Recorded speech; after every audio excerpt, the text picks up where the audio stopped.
very aware of what's going on. I don't think it's good for the country to have a former president undermine the current president. I think it's bad for the presidency, for that matter. And joining me now with reaction, Salem radio talk show host Larry Elder and former chair of the Council of Economic Advisors. In the past few minutes, it's been confirmed that the British academic Matthew Hedges has been released from prison in the United Arab Emirates after being granted a presidential pardon. The Durham University PhD student was jailed for life last week for spying. His wife, Daniela Tejada, said she couldn't wait for him to return home. The Foreign Secretary, Jeremy Hunt, said he was grateful to the UAE government for resolving the issue between presidents where, speaking at a news conference a little earlier, a UAE government spokesman said Matthew Hedges was being granted clemency along with hundreds of other prisoners to mark a national day, but he insisted that Mr. Hedges had been spying for the UK. And so there is a relationship that they have. But President Obama, from the last week or two that he, of the race, he took every day to go out and campaign against Donald Trump. He did it in the midterm. It's unheard of. Is it good for the country, as George Bush has said? Among the 785 presidents raised. Makes two things. Mr. Hedges will be I think for sure, it's Thanksgiving tomorrow. In the spirit of Thanksgiving, Matthew Hedges' wife, Daniela Tejada, has been giving her reaction this morning to the BBC's Today program. Personal rhetoric and to refer to mommy issues, I think stuff like that is beyond bounds. It's taken by surprise. What would people say if I referred to President Obama as having mommy issues or daddy issues? Yeah, but now wait, Judge, the thing is, you know that this is in the context of the President Do you know when you're going to see him? Now I don't know yet. Outrageous things. What is he responding to? It's just been announced, so we're trying to for example, details. President Trump calling President Obama the most ignorant president in the history of America. And when did he do that? President Obama was not born in this country. What was the last time you saw Matthew, and what did you think then? Outrageous things about the president. Oh, come on. Okay, you're saying he's justified in continuing the narrative. He's not justified. I'm not, Judge, I'm not saying he's justified. You shouldn't do that. I respected George Bush's approach. I think that's the approach President Obama should take. Vice President Cheney was much more aggressive and negative about the Obama administration for the entire time. And I respected George Bush's approach. Okay, so I'll go to you. Let me go to you, Larry. But has today thanked the UAE for pardoning Mr. Hedges. We're talking about presidents, not well, we've vice seen presidents. no evidence to support these accusations against Matthew Hedges. But today, what we want to do is to thank them for the fact that they have reflected on the strong representations that we've made. We've made it very clear for a number of months now that we see no basis in these allegations. They've reflected on that. They've taken the action that they can, which means that Matthew Hedges is going to be reunited with his family. Jeremy Hunt there. Well, Rada Sterling is a human rights lawyer and CEO of Detained in Dubai. She also advised Daniela Tejada to take Matthew's case public by going to the media. Thank you very much for being with us. A day of great relief. W. Bush goes to Crawford, Texas. Certainly, we're surprised that it didn't happen sooner, actually, because in many of these cases, if the British government has intervened at an early stage, they could have actually prevented the conviction from happening in the first place. And the fact that he has been pardoned is a way for the UAE to almost say he was guilty, we're pardoning him and impress the UK. But in reality, they've released a video showing Matthew Hedges allegedly confessing to the allegations of being a spy. But I see that as, if he were a spy, I don't think that he would have confessed, especially in the absence of torture in this case. The Foreign Secretary has said that there's absolutely no evidence against Matthew Hedges for the allegations, and now he has a criminal conviction and life sentence, which can actually affect his ability to travel in the future. It seems that he has been, again, like many other British, subject to wrongful allegations, wrongful detention, in the absence of any true form of evidence against him, and there is no way for him to achieve any sort of compensation from the UAE government for this treatment.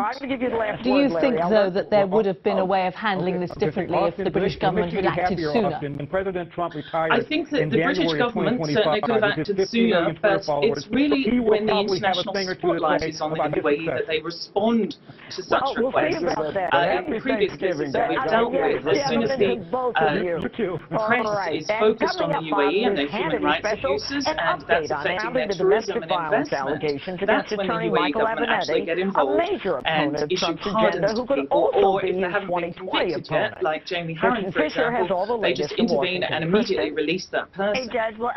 I know you advised Daniela Tejada to take this case public, because it is the case, is it not, that often the British government wants a more softly approach and advises families to keep a low profile initially in order not to rock the boat.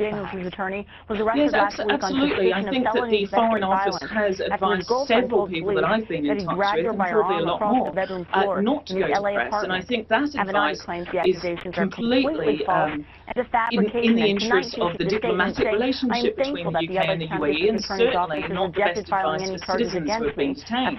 People who don't go to the press can end up actually serving these life sentences or several years in prison, where they could have raised it to the international press and they could have been released like the others. It's just terrible advice not to speak out about human rights abuses. Looking to the future, obviously it's a great relief for the family that Matthew Hedges is coming home, but there is, of course, as you were outlining, this criticism of the UAE's legal system. With a compromise like this, does this mean nothing eventually changes, that there's criticism levelled but no great diplomatic moves that will ever see an alteration to the legal system or the way the UAE behaves? Take a look. Certainly, I mean, the relationship between the UAE and the UK as far as detainees are concerned has been working in this exact manner for the past decade that I've been operating detained in Dubai. And this pardon is insufficient, in my opinion, for the UK to continue these relations as they have been, because it's just going to happen again and again and again and again and again. We're not really going to see any changes. We're not seeing improvements to the judicial system in the UAE, to their burden of proof, their evidence requirements. And I think what we really need to see is the FCO increasing their warnings to British citizens. I had a look at their website this morning, and there are so many instances of British nationals being arrested for silly things that, well, what we would consider silly, for example, retweeting a news story that's considered detrimental to the UAE government. These sort of warnings haven't been put on the website, and our nation is continuing to allow the UAE to advertise and promote their country to tourists all over the country and attract more people who can be lured into believing that the UAE is more like Bangkok or Las Vegas than like Saudi. And this causes so many wrongful detentions. It's the most likely country for British nationals to be detained abroad. And certainly the government needs to do a lot more to sanction or encourage the UAE to actually make the changes that are required to host the tourists that they want. Gladys Sterling, Human Rights Lawyer and CEO of Detained in Dubai. Thank you very much for your thoughts this morning. In response to Trump's attack, just worth saying that there has been a tweet put out by Daniela Tejada, Matthew Hedges' wife. You can see there the presidential pardon for Matt is the best news we could have received. Thank you, friends, family, media, academics, and the wider public for your undivided support. She says, I've been brought back to life. So that news that Matthew Hedges has been released. We don't know how quickly he will get back to the UK, but we will, of course, continue to follow this story. Now, another big story today, of course, Brexit, that deal, which Theresa May now has to persuade people to vote for. It's going to be a busy week at Westminster. My colleague Ben Brown is there. Ben. Yeah, Rachel, good morning. It certainly is going to be busy, and for Theresa May, really, it's the start of her big sell, her campaign to rally support for her Brexit deal, urging members of Parliament to get behind her or risk going back to square one, she says. That's what she'll be saying when she addresses Parliament this afternoon, sometime after 3:30. Well, MPs are likely to decide on the vote on her deal on December the 12th. Now, the Prime Minister at the moment is holding a cabinet meeting in Downing Street ahead of that common statement this afternoon. Rather than and speaking to the BBC this morning, the Brexit Secretary Stephen Barclay acknowledged that getting the deal through would be a challenge, but he said it was still the right course for the country. Opposition parties, the DUP, many of our own backbenchers have already said they will oppose the deal. Our political correspondent Alex Forsyth. District court judge. Theresa May arrived home yesterday with the federal district court that served then Supreme Court. But a district court judge making a decision that impacts the entire nation. We saw it with the travel ban, and we continuously see it. Why do you think the there were those who said that reaching a Brexit agreement that worked for both sides? Well, it's judge shopping, for sure, and jurisdiction shopping. And you're right, Judge Janine, it has gone on a long time. And no one is more adept at doing that kind of shopping than open borders immigration lawyers. And it's not just at the Circuit Court of Appeals level. You mentioned at the withdrawal agreement deals with our exit. There'll be a transition period after we leave in March, but not much changes until December 2020, so new arrangements can be worked out. It settles the divorce bill and guarantees the rights of EU and UK citizens living abroad, and it contains that controversial backstop plan to avoid a hard Irish border if there's no trade deal. Then there's a political declaration which talks about an ambitious future partnership in trade. Free movement will end, but the details haven't been agreed, and this document isn't legally binding. The Prime Minister and other EU leaders say this deal is the best of course, the immigration courts are rife with all of these open border radicals who would rather let all of these people loose, in addition to having people come in to the country on these migrant caravans, and they get amnesty to become all the opposition parties and many Conservative MPs, they won't support this deal. So the challenge for the Prime Minister is to try to win them round for a crucial vote in a few weeks. Alex Forsyth, BBC News. We're not going to cooperate with ICE. Theresa May's new Brexit Secretary Stephen Barclay has been talking to the BBC this morning, and he acknowledged that getting the deal through Parliament will be a challenge, but he said it's the right course for the country. Is going to have to act, because what the fact is, this is the only deal on the table. It's taken 2 years of tough negotiation to get to this point.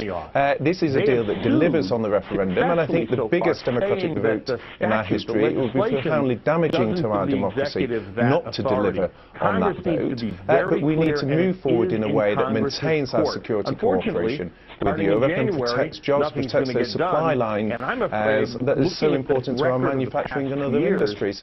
That was Stephen Barclay, but the shadow Brexit Secretary, Sir Keir Starmer, criticised the Prime Minister's deal today.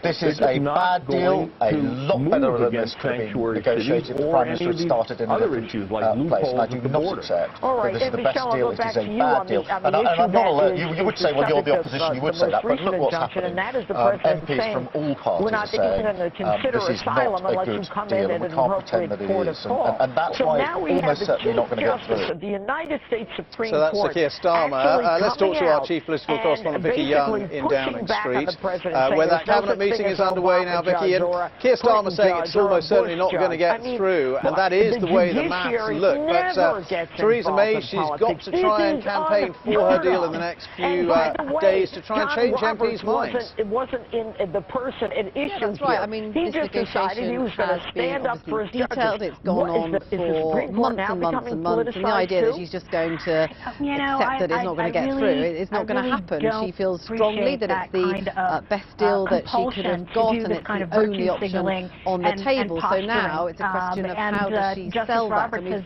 been given a glimpse of that already doing radio phone-ins. She's likely to travel around the country trying to get the message out to people, and in some ways circumventing the 650 MPs in Parliament and trying to get away, I think, from the legalistic arguments about the text of the withdrawal agreement and the political declaration, and try to make it more real to people, to talk about people's jobs, to talk about why she's ended up with the deal that she has, an end to freedom of movement, an end to large payments to the EU, but wanting to make sure that trading relationship is close enough that car factories in the Midlands can keep working and keep being efficient and keep people in their jobs. So I think that is the strategy. Now, whether it works or not is of course a different matter. But I think that cabinet ministers hope that the narrative will change, that after a while of getting that message out, that pressure might be put on MPs by their constituents to say, well, hang on a minute, actually, this is a decent enough compromise. I want you to back it. We'll have to see if that happens. But as you say, the maths looks challenging, certainly at the moment, but it doesn't mean it's all over yet. And as part of her campaign, Vicky, we're hearing suggestions she might be prepared to have a televised debate head-to-head with Jeremy Corbyn. You will be let into the country. You may not I get mean, this is an intriguing suggestion in one of the newspapers today, that she would relish this chance to go head-to-head with Jeremy Corbyn. Now, some, of course, will be sniggering at that, given that during the general election there was a lot of fuss about her not wanting to do that. Now, I suppose the attraction for Downing Street would be, again, you know, a prime-time audience, getting that message directly out to viewers. I think she would prefer to be on the detail of the agreement, because she knows it better than anybody, and it's clear from hearing her in the House of Commons, you know, she spent hours and hours defending what she's got and taking questions from MPs. It's something she's used to doing. I think the problem is, though, to have a debate on those terms, just on the narrow terms, if you like, of what's actually in the text, which maybe wouldn't suit Jeremy Corbyn as much. It would be very hard to do it like that. Jeremy Corbyn, if he were to do it, and we're told by Labour that he would like to do it, he would want to broaden it much more to talk about other policies, I think, and other areas of national life. So I don't think that would be so appealing to the Prime Minister. So at the moment, no plans to do that. And remember, those debates for the general election, I mean, it takes months and months to sort them out. It would be quite tricky, I think, to do that in time. But also the idea that it was just Jeremy Corbyn and the Prime Minister, some would say that in their manifestos they both backed Brexit. How could you have a debate when you didn't have other people with different views involved? So I think we're quite away from it at the moment. All right, Vicky, for the moment, thank you very much. Vicky Young, our Chief Political Correspondent. And I'm joined here at Westminster by Catherine Haddon, a fellow at the independent, non-partisan think tank, the Institute for Government. Thanks for being with us. Do you agree the maths stack up against the Prime Minister? It's a pretty hopeless task for her, or do you think she's got a chance of getting this through Parliament on December the 12th? It's really hard for us on the outside to be able to tell at the moment. I mean, everyone's trying to manage expectations. Some groups are trying to raise expectations. We know that this deal is splitting both of the parties like no other. There's been a lot of talk about, for those MPs who know which way they're going to vote, what they'll do. There's still an awful lot of MPs that should be trying to work on at the moment. And that is why, presumably, she's doing this big sell around the country on the media, trying to convince voters who she hopes will then try and convince their MPs. Yeah, I mean, we've seen throughout this process Theresa May playing a long game effectively, and again she's trying to do that. She's trying to use the period between now and the vote, which we expect in sort of second week in December, to try and sell it to the country, to try and get more support on her side to help bring MPs on board to do it. But it's a really hard sell that she's got to do. What do you think will happen if she doesn't get it through? What happens? We have an election the EU was saying over the weekend, that's it, there's no possibility today, one in California and another just a short time ago difficult to tell. I mean, New Jersey. We know that she's trying to manage expectations. We hear talk sometimes about, you know, what will happen on the second time that they try and take it through, and some talk from sources about when that vote might be, whether you try and push it through a second time before Christmas or wait until the new year.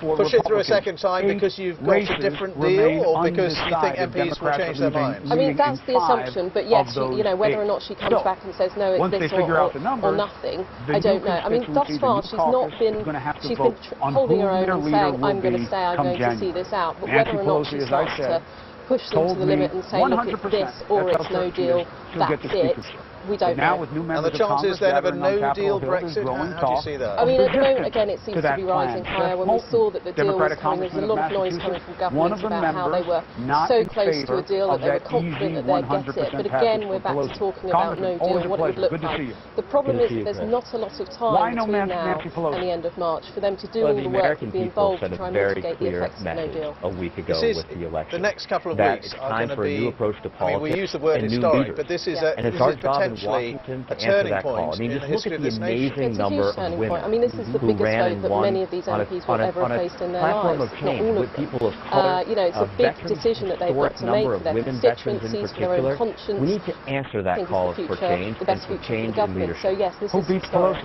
All right, thank you very much for being with us, Catherine Haddon from the Institute of our caucus who are incredible leaders, including amazing women. 2:30 this afternoon, we're going to be trying to get some answers to your questions about the latest Brexit developments with our panel of experts. So if you do have a question, just get in touch with us. You can text 61124 or you can email ask@bbc.co.uk or tweet using the hashtag BBC.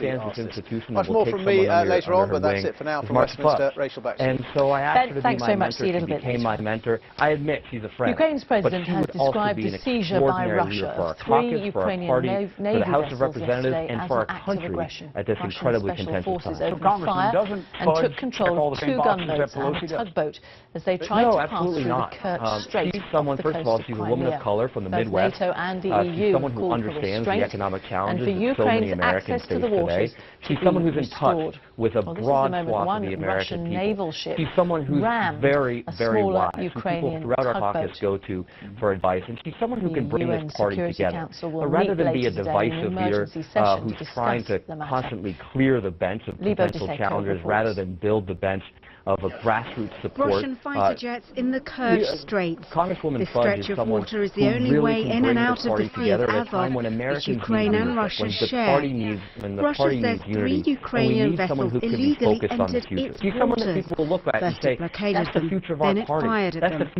Ukraine says 6 sailors were hurt, while the Russian security service says only 3 were wounded and were getting medical care. In Kiev, Ukraine's President Petro Poroshenko described the Russian action as unprovoked and crazy. MPs there will vote on whether to introduce martial law on Monday. It's time that our caucus leadership represents the American people. Martial law We've never had a leader of the House who's a woman of color, for example. With increasing aggression, and according to international law, a cold act by the Russian Federation. It's time for new leadership. It does not mean our refusal to resolve the issues by political and diplomatic means.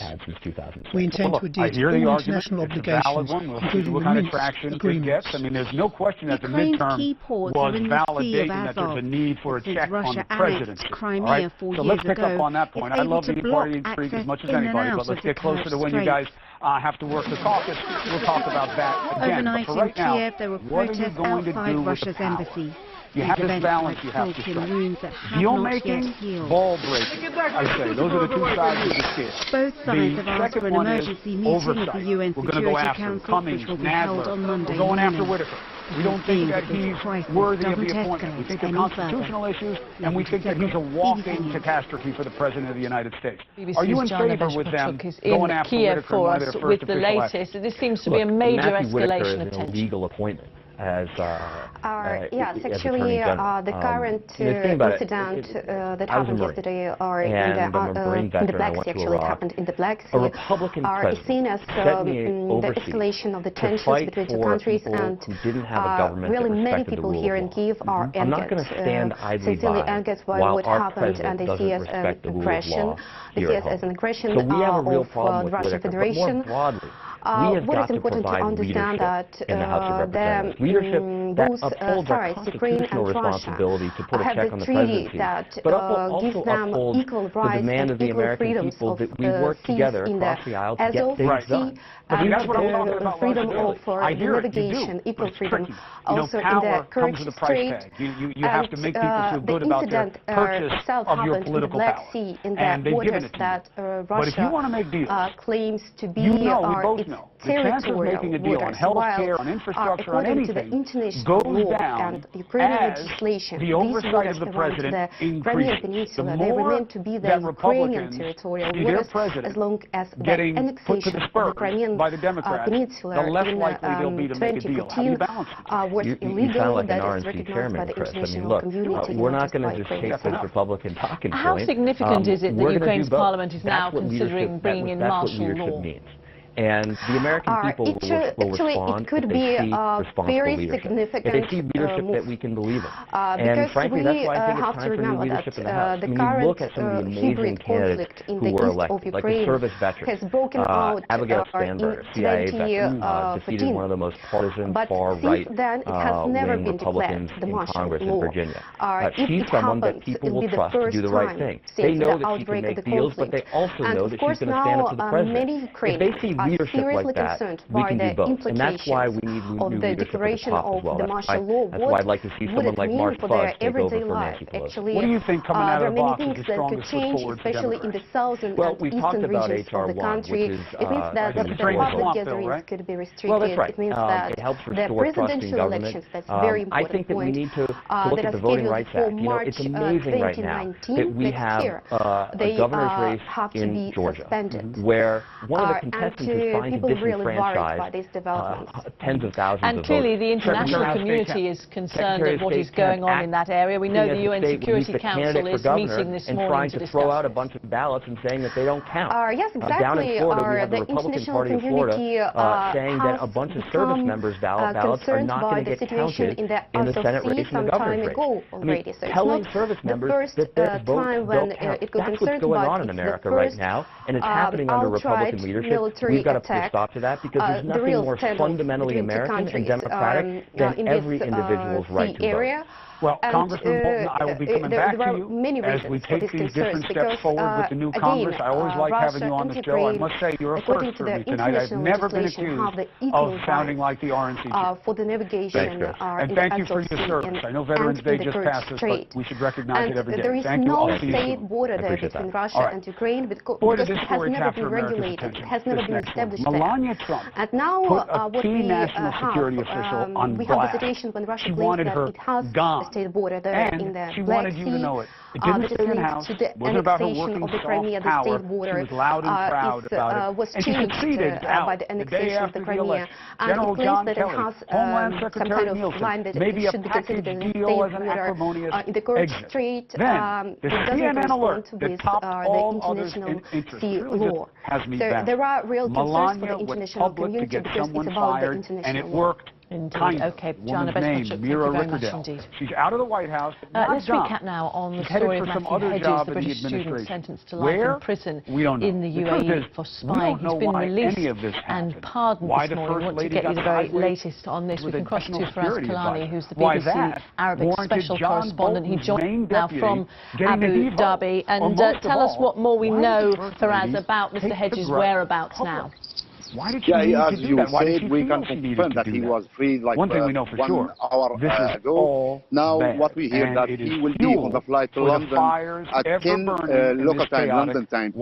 So he might be on flight to London at 5 BST. Let's say there are two flights we never know which one of them he will take. Matthew Whitaker is but we can confirm now that he will be heading to the UK at 10 London time. When combating the choice of Whitaker's appointment, and of course he has been released. But it has been made very clear by the government there that he is still guilty in their eyes of spying and that this has been a pardon, an act of clemency. Up to investigate him. Yes, exactly. This is what let me tell you what happened today morning. First, when they have this press conference, they started in a private session in charge of the Department of Justice. They show us 7 minutes videos. It's a kind of clips, separate clips, no context, showing him in different sessions, admitting that he worked as a captain with the MI6, do this and that with collecting info not related to his job. This is off the record, as we said. And then when they start the official on-camera statement, they said that they said a lot of details about what happened, what he admitted, and the timing of things, all of that stuff, and then they said that he was included in this pardon, which was declared yesterday, and it's not a private one. To make it clear, it's not about him, for bilking thousands of customers out of millions of dollars, and he's still under investigation by the FBI. It will include like 700-something prisoners in the UAE. Given the intervention of the British Foreign Secretary and the discussions that have had to happen, what do you think, if anything, will be the ongoing impact on the relationship between Britain and the UAE? Now something happened over the last 10 days since he was sentenced for life. we heard a lot from the UK, from Foreign Office and around a sitting statements president from here. There was a big problem. I interviewed the guy, the official person who today read the statement, and I'll send you the clips later. He said that it's a laugh or cry proposition, and I'm not going to cry. On another note, we know that there's kind of sensitive issues regarding the UK policy towards the conflict, the Gulf conflict, if you like, and the UAE against him. Now he's conjuring up make-believe stories to explain why he deal with the situation, especially regarding the Muslim Brotherhood, because the UAE think that they still remember the caravan, like they have safe havens in the UK, they still don't cut their relation with them, they support them in different levels. So this is the main issue. The Muslim Brotherhood issue is the main issue, and I think behind what happened with Matthew, there's a lot of political motivations. I cannot say because I've met a lot of people, officials. I keep hearing this thing, that the Muslim Brotherhood and the policy of the UK towards them is the key thing, the problem behind all of this problem, all of this illegal votes. Now, let's stop right there. You can't not win because of potentially illegal votes. Okay? The problem between them, the bilateral relationship. That's a hedge because he's got no proof. I see, yeah, absolutely. Fair, good to speak to you. Thanks very much indeed, First Kalani. That have absolutely no right to vote, and they go around in circles. Okay, let's get a look at the weather prospects now. Sometimes they go to their car. Put on a different We've had some easterly winds over the last few days, and that's meant it's been quite chilly. But over the next 24 hours or so, we're going to see those winds switching around to a southwesterly wind. And that makes all the difference because it's going to turn milder. But there's going to be some spells of heavy rain and potentially disruptive winds with some gales. But for the here and now, we've got some showers across eastern areas of England, particularly the northeast of England, the southeast of Scotland. The further west you are, drier, brighter, some sunny spells, and maximum temperatures this afternoon getting up to around 5 to 9 Celsius. For tonight, we'll continue with some showers across these eastern areas. There'll be some patchy mist and fog developing in central and southern parts, and a few breaks in the clouds, a few pockets of frost here and there. Temperatures are generally staying above freezing, but later in the night we're going to see this area of rain moving its way in. Now that rain is going to move its way north and eastward throughout Tuesday, strengthening winds associated with that. The best of dry and bright weather will be in the eastern parts of the UK, with maximum temperatures generally about 7 to 9 Celsius, starting to creep up in the southwest. And that's one of the things the Republicans have been all about, making sure there's integrity in the voting process.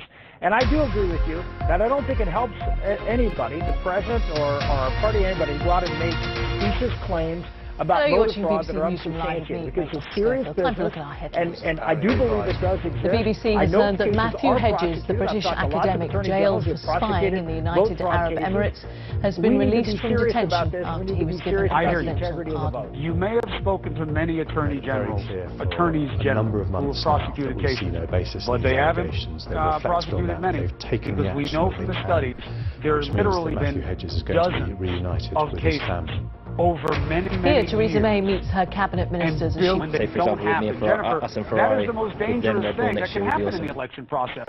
You know, we just had a big article written in the Washington Post about the concerns about 2020. Let's get more now on the news that the United Arab Emirates has granted a presidential pardon to the British academic Matthew Hedges. The president to say, I don't accept the University PhD student was jailed for life last week. You could have a real problem on your hands. When he sows the seeds said she couldn't wait for him to return. Jennifer.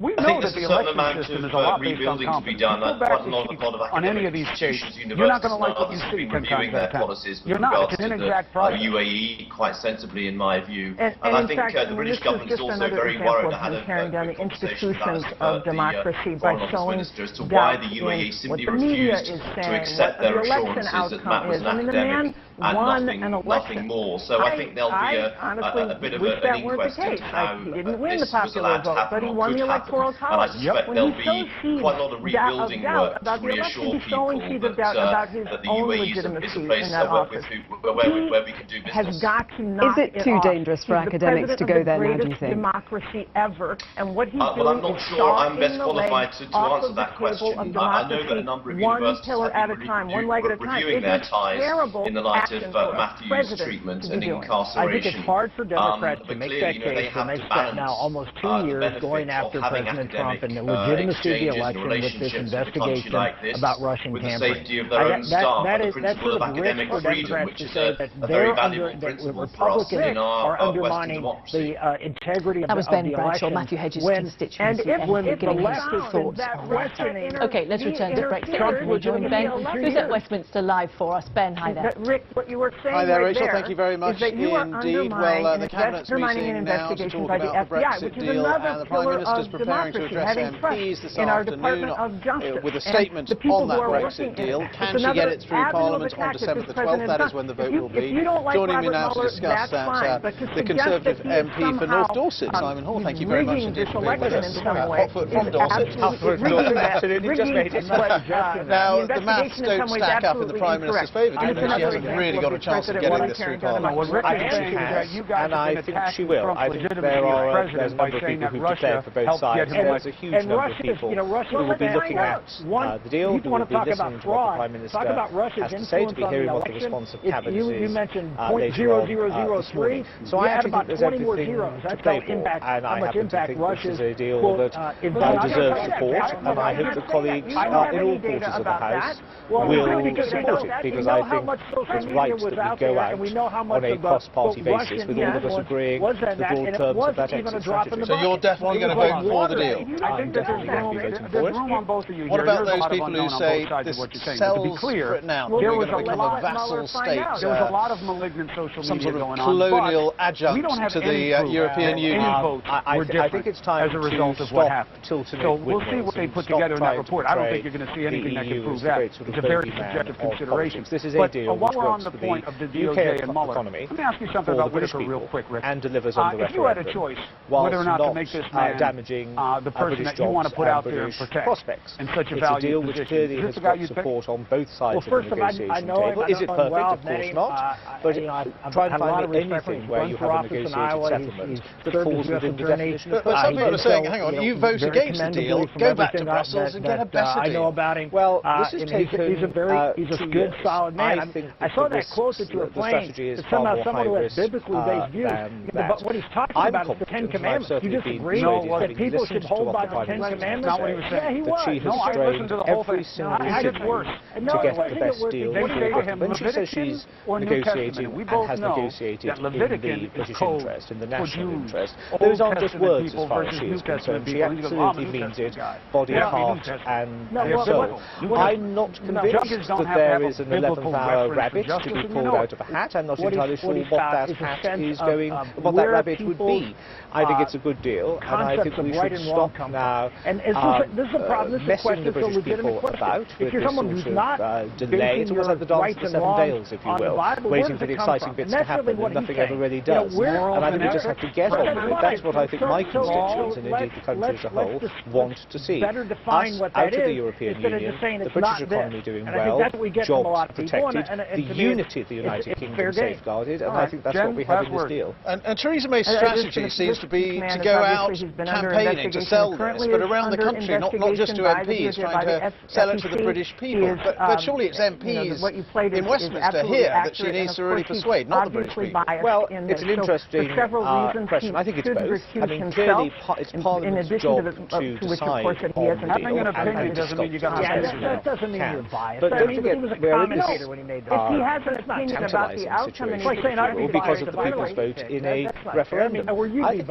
absolutely right. Doesn't mean you should be biased and looking at it as someone this was the country's decision. We asked you the question, we said we would abide by it, we are implementing it. This is where we are at. This is the situation that we have come to. What do you think? We think this is a good deal. We want the people to be behind this and supportive of it. I think that's the right strategy that the Prime Minister has adopted. Go out and convince the country, all of our constituents, that this is the right thing. And you think she's going to get it through on December the 12th? I'm really hopeful that she will. I think, if you look at when the country went into the EEC back in the 70s, it was on cross-party. If you look at the Article 50 stuff, if you look at the legislation enacting the referendum in 2016, that was all done cross-party. I think it's perfectly acceptable to build now a coalition of women and men of goodwill who have out of the White House, not out of the administration altogether, but in the economy the big intrigue is about why it happened. Behind this deal. The first we can lady argue advisor, like Billy Melania on Trump, all sorts of other issues, health, policing, education. But I think on this great from the White House endeavor, there's a legitimate expectation from people up and down the country that on this issue we put down the party political cudgels and we deal with it in the national interest and on a cross-party basis.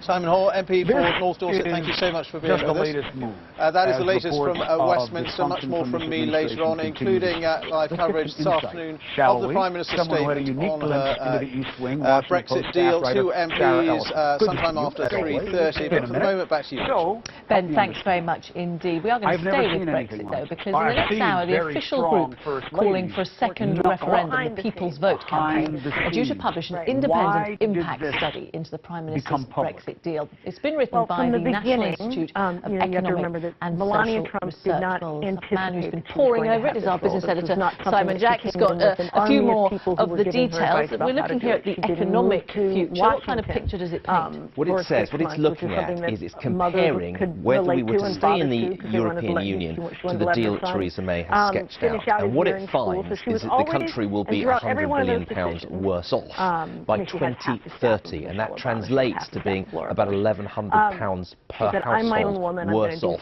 than we would have been in the EU. Now, of course, this has been funded, this research, by the People's Vote campaign. Obviously, they would like to have another crack at this attempt. But the National Institute for Economic and Social Research, a very credible blue-chip outfit, and these findings are broadly in line with a study they did a few months ago, which was not funded by any particular party. So I think it is a credible look at what's going to happen. Now, the big impact that they found is primarily to come from the fact that it will be less attractive to sell services from the UK. And at the moment, as you know, an American bank, a Japanese bank, an investor put an office here and it can sell all the way across Europe with a UK-based headquarters. Now, that is going to be much more difficult. And bear in mind that services make up 80% of the UK economy. So what they're saying is the additional friction that we are likely to get on the sale of services will be the lion's share of the hit to the economy by 2030. And this is the first of several of these kind of forecasts that we're going to start seeing. That's right. This is the first one we've seen today, but we're expecting later in the week to get one from the Bank of England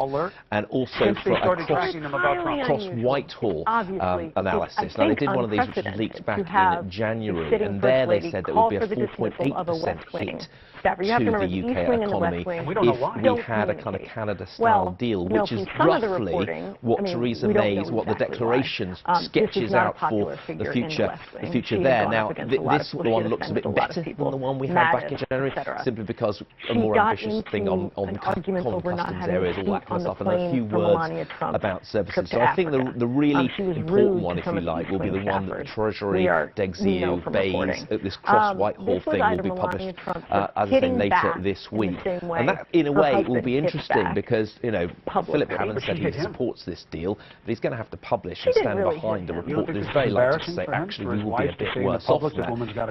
His answer to that so far has been, listen, it's not all about money. There were other considerations at play here, constitutional, the freedom of movement questions. This is a compromise, but I think you'll see that by and large, most of these reports will say the UK is going to be slightly worse off. Last question on these forecasts will be a very serious bits of credible work by very, very serious people. A lot of people will criticise them and say they don't take into account what might happen, what people might do. They might lower interest rates, we might get new trade deals around the world. What today's report says that even if we were to get those trade deals around the world, it wouldn't be enough to offset the impact of the friction with our biggest and largest trading partner. Simon, thank you very much indeed, our business editor. I think he enjoyed the fact that now, a spacecraft launched by NASA 6 months ago will attempt to land on Mars later today. The probe, called InSight, carries a number of instruments to help explore the internal structure metaphor of a reality show. Well, let's speak now to Sue Horn, head of space exploration at the UK Space Agency, which has designed a number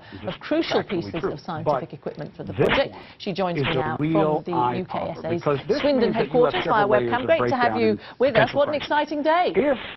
Good morning. Yes, it's very nervous and tense at the moment. I'll be a lot happier once it's safely well symbiotically. We'll talk in a minute about how you're going to get this probe onto Mars, but first of all, tell us about these key pieces of equipment that are travelling with not communicated, and she never has to say anything. Nobody even ever know. A short period that they know she was upset. He says, no, this is on me. I'm doing this. And am I doing it because of how this person spoke to somebody close to my wife or my wife herself? Yes, but that's on me. And this will tell us about the interior of Mars.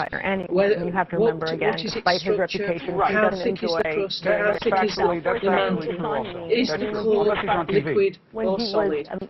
Oh, right. And well, that was the next question, of course, has to be, in the nicest possible way, why does it matter? Why do we care? Why should we be excited about Mars? When we were on New Day, I would have balanced it. It tells us about how rocky planets form. But as a function, so we know about Earth. How do the other rocky planets form? This will tell us about how the planets in other solar systems form. Are there more planets? I'm not even sure that it says something new about the marriage. I mean, we know that they have, from reporting in both the Washington Post just briefly, you mentioned it's so nerve-wracking. People talk of the 7 minutes of terror as it has to try and get onto Mars. Why is it so challenging to land the probe on Mars? First Lady, which is, the again, she has less of a public schedule than her predecessors. So the parachute shoots have it is more challenging for them. So I think this the is first problem is the other thing that we know is that she was very upset. If there have been a few months where we've talked too steeply, it will burn up. Too shallow, and it will bounce off the atmosphere. Yeah, I mean, of course. Well, it has to slow down from supersonic speeds down to a more normal speed and use 2 parachutes for that. And at the last little bit, you detach the parachute and use rockets. She doesn't want him to hold her hand. Well, I sense that you and your team will be keeping everything crossed. Let's hope it goes smoothly. Sue Horn, thanks very much indeed. This is a deputy national security advisor, so there's something different Bernardo about that. Bertolucci, the director of The Last Emperor, which won 9 Oscars at the 1988 Academy Awards, has died. His publicists confirmed the 77-year-old died of cancer. If I thought that what was happening here was a divide and conquer deal where, hey, you take care of some of the head rolling, I'll take care of some of the head rolling, that'd be one thing. Now, in a moment, we'll have all the business news, but first our headlines. I see this as evidence of chaos. The BBC has learned that the British academic Matthew Hedges has been released from detention after the United Arab Emirates gave him a presidential pardon. But I don't think that you're going to see Melania Trump come out against other Theresa May meets her cabinet ministers as she begins a campaign to sell her Brexit deal to Parliament. I don't know. But a difficult task awaits as politicians on all sides say they won't support it.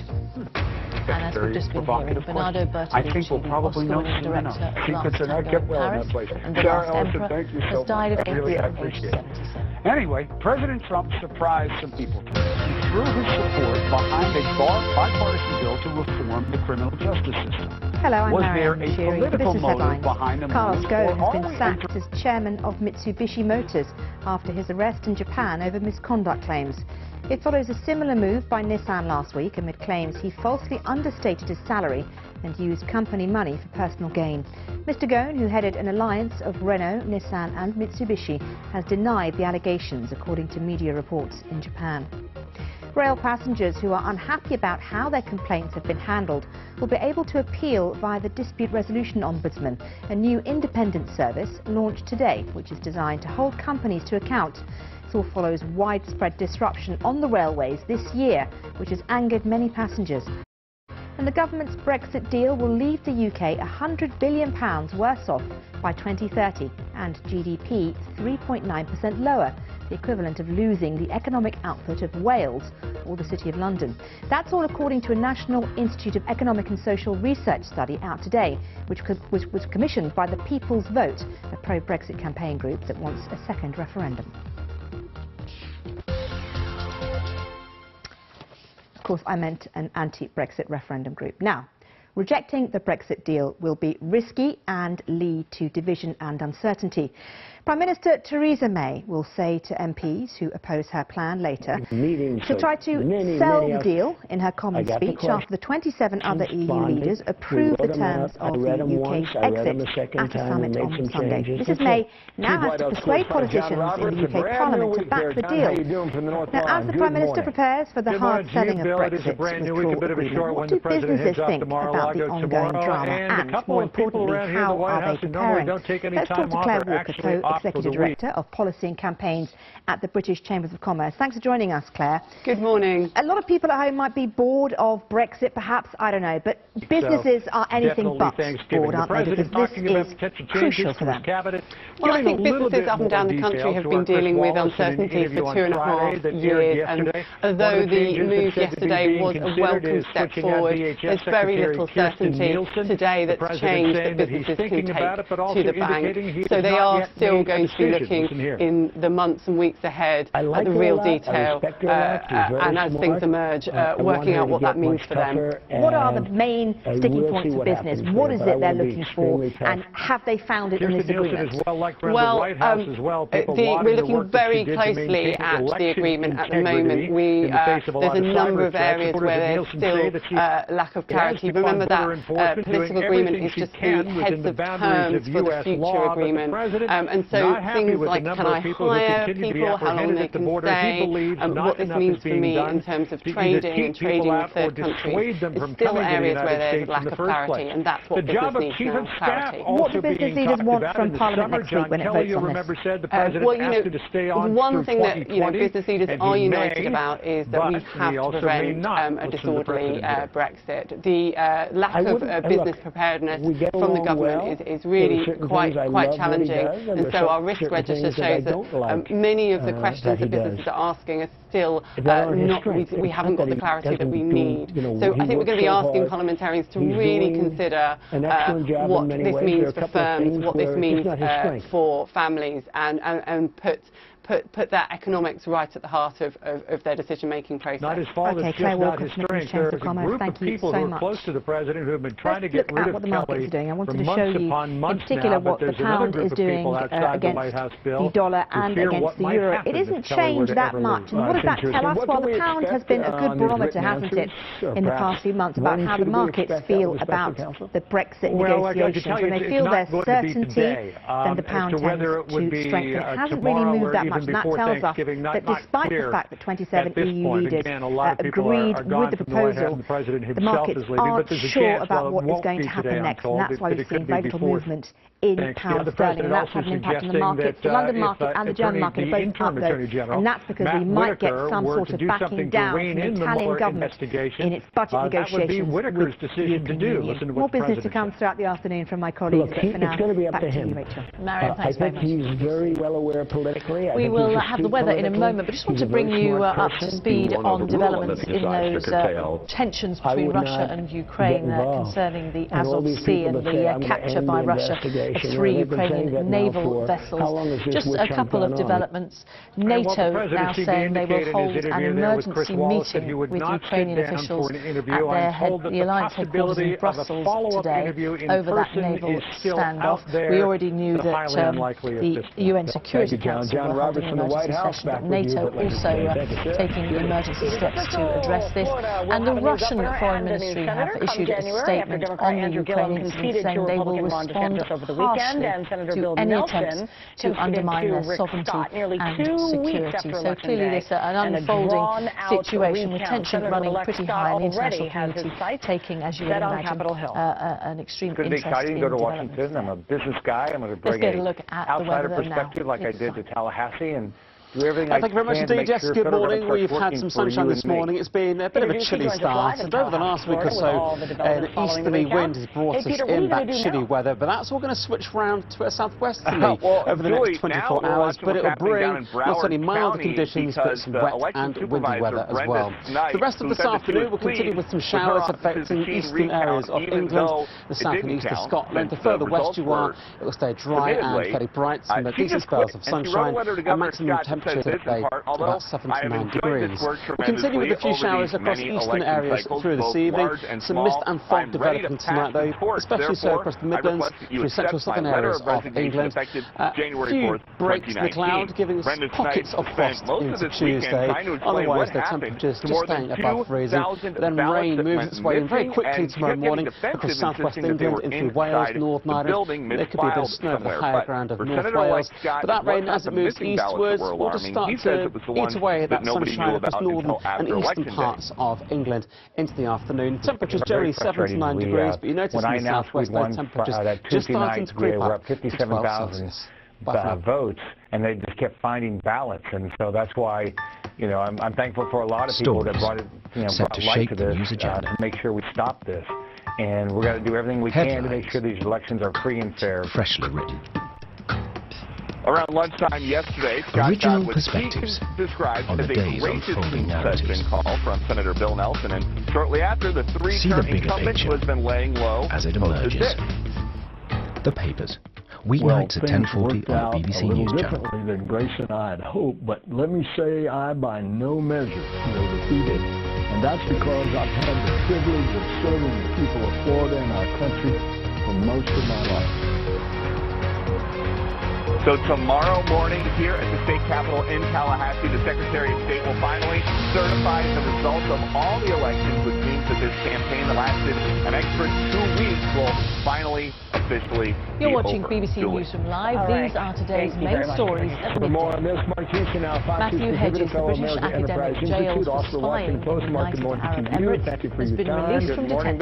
Kellyanne Conway 2 hours ago talked about Bill Nelson's history in Florida the following way. A number of months now. The last time Senator Nelson ran for Senate 6 years ago, he won by 1.1 million votes, a 1 million vote plus margin. Each time he lost, the people of